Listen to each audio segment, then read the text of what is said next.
Assalaamu calaykum. Waxaan soo qaadanaynaa 10 dal ugu jasiiradaha badan. Sweden waa waddanka ugu koobaad ee jasiiradaha badan. Waxaa lagu qiyaasaa 221,800 oo jasiiradood.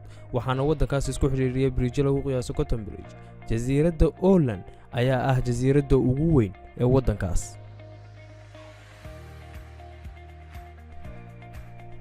Finland waa waddanka labaad ee jasiiradaha ugu badan marka laga yimaado Sweden ay ku yaalaan.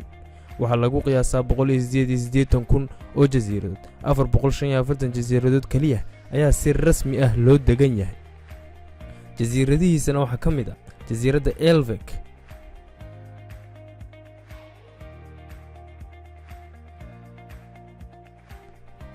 waddanka saddexaad waa Norway oo leh 55,000 oo jasiiradood.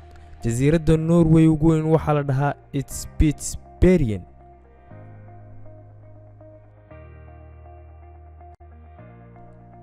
waddanka afraad waa Canada oo leh 12,445 jasiiradood. jasiiradda ugu weyn waxaa la dhahaa Bavin, sidoo kale wuxuu leeyahay 17 haro. waddanka shanaad waa Jamhuuriyadda Indonesia, waxay leedahay 17,800 jasiiradood. inta badan waxay ku yaalaan koonfur bari dalkaas. kuwa ugu waaweyn waxaa ka mid ah jasiiradda Maluku iyo Sunda. waddanka lixaad waa Australia, waa waddanka lixaad oo leh jasiirado lagu qiyaasay 8,222 jasiiradood. 3,000 oo ka mid ah waxay ku yaalaan galbeedka Australia. jasiiradda Malvin ayaa ugu weyn.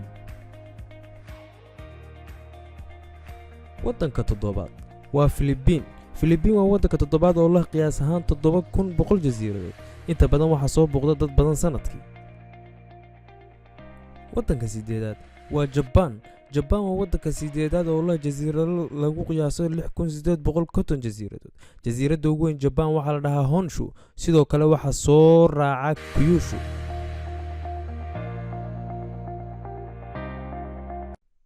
waddanka sagaalaad waa UK. dalka Ingiriiska ayaa leh 6,290 jasiiradood. inta ugu badan waxay ku yaalaan Scotland.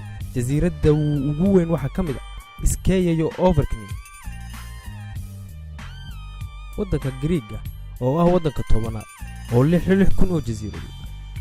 jasiiradda loo yaqaano Crete ayaa waddankaas ugu weyn jasiiradihiisa.